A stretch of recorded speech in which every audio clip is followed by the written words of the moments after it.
Alright, so we're going to be talking about decimals today. Just remember that decimals are just like fractions, just expressed in a different form. And the way you can get them is you can derive them from fractions. So let's say we had 1/4, right? This is really asking how many times does 4 go into 1? Well, I mean, you can't really express that as a whole number, right? This isn't asking how many times does 5 go into 25, or how many times does 4 go into 20. This is asking how many times does a bigger number go into a smaller number.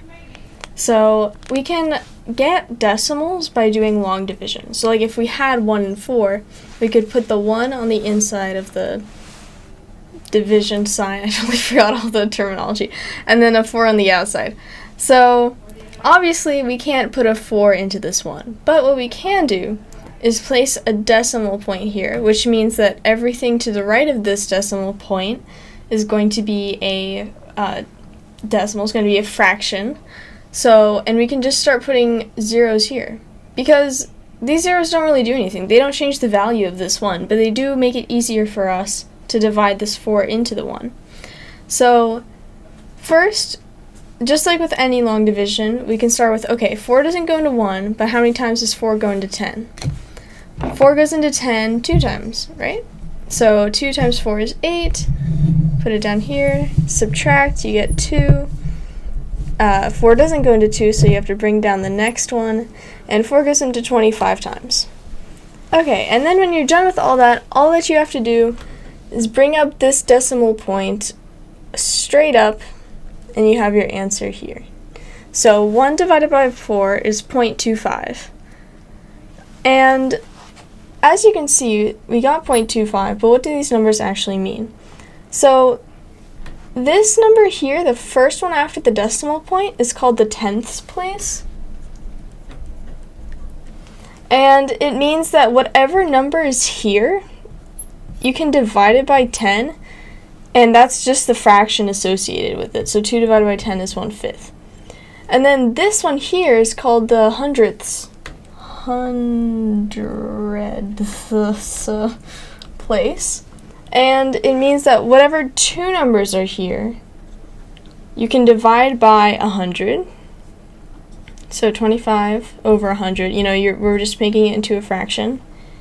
And you can simplify that and just get our fraction right back. So that's all this is. This is just a way to express fractions where whatever place you're in, you put that over some power of 10 and you can get another fraction back.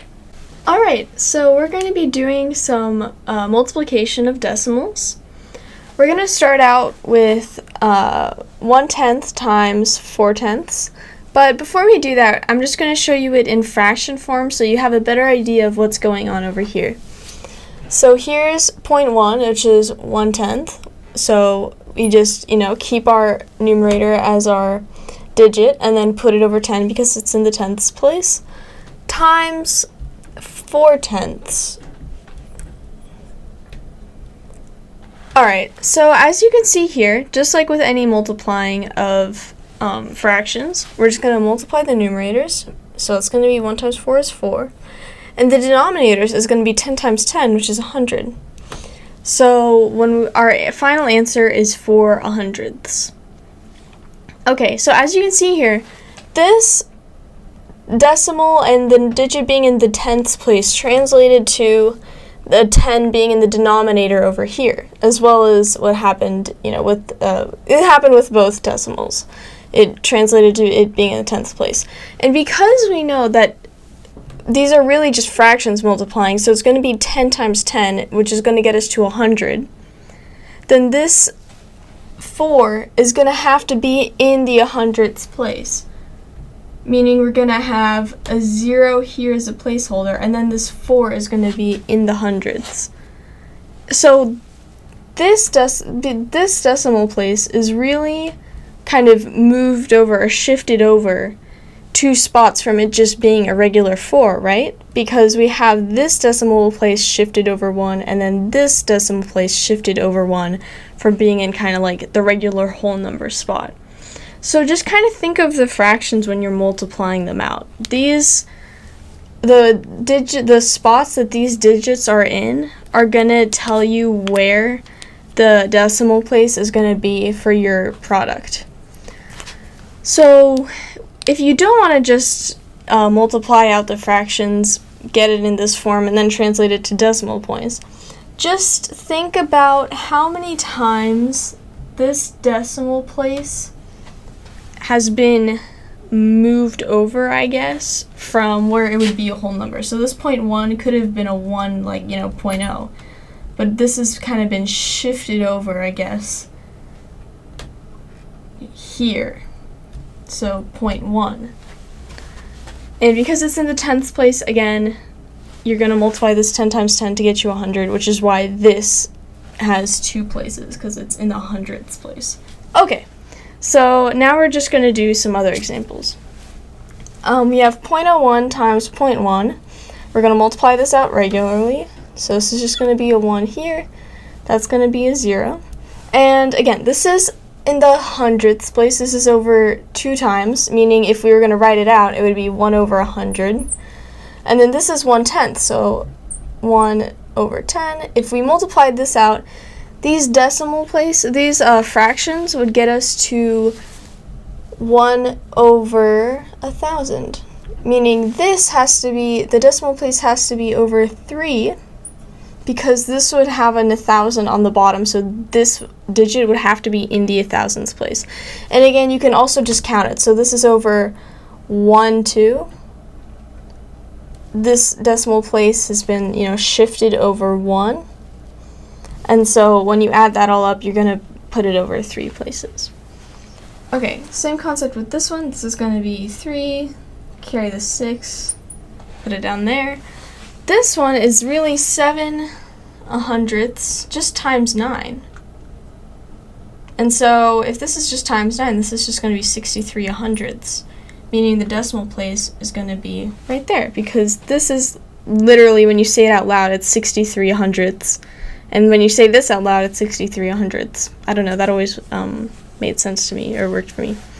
Okay, so I'm not going to actually do these examples, but it's good to recognize how many places the decimal place would be shifted over, I guess.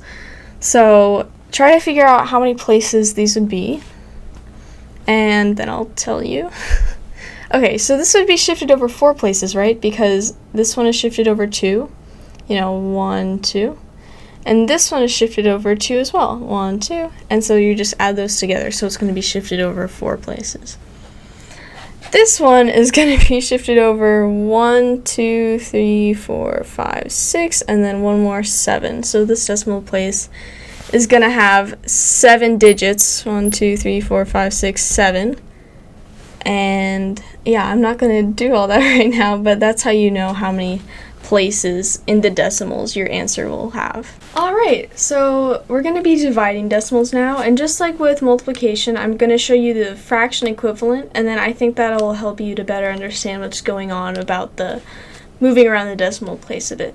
So this is 0.04 or 4/100ths divided by 2/10ths. So here it is right now in fraction form. And remember, when we're dividing fractions, we have to do the keep, change, flip kind of situation. So we're going to keep this, change that to a multiplication sign, and flip that fraction. So this is going to be 4/100ths times 10 over 2. And of course, we can always simplify this anytime we want, but I think it's helpful to understand that these are the direct forms of these. So this is what's going on here. So these we can cross simplify that. So 10 goes into 10 once, and 10 goes into 100 10 times. And then we can also simplify these. 2 goes into 2 once, 2 goes into 4 twice. So this is going to get us to be 2 times 1 is 2 over 10. So see how this is a 10 here, meaning our decimal digit, our decimal place is just going to be in the tenths. So that's really helpful to know. And the way that we can know that without having to do all of the fraction work is if there's a decimal on the outside of the division house thingy, you have to move it over until this number outside is a whole number. And then you have to move this decimal inside the same amount of times. So this can be moved over one decimal place. And so since we moved this over 1, we have to move this over 1 too.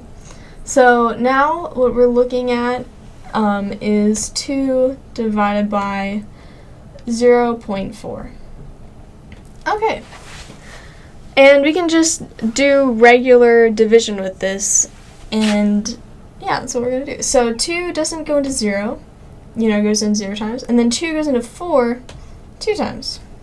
And I mean, that's it, right? You do minus 4, you get 0. And because this decimal place is here, all we do is move it straight up. We get our 0.2, and that is our answer. And see, it's this 2/10 is the exact same as this 2/10. Alright, we're going to do the same concept over here. And I'm not going to do the whole fraction thing, but just know that since this outside the little box is shifted over 2 places, we have to shift it back. And because we shifted that back, now we have to shift this also over 2 places, and then put zeros as placeholders. So right now what we're looking at is 3 divided by 2,700. Alright, so 3 doesn't go into 2, but 3 goes into 27 9 times. Multiply that out. You get 0, 0, 0, so this is just going to be 900. Makes sense. Okay. This one has a decimal on the inside, but not the outside, so we don't actually have to do anything to this one. We could just divide normally and put the decimal place right here. So 2 doesn't go into 0, so this is going to be 0, and then 2 goes into 16 8 times.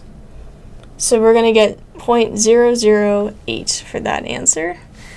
And we're going to just do one more example. This is going to be 0.4 divided by 0.5. And we're going to, again, move this over 1, move this over another 1. So this is really going to be 5 divided by 4.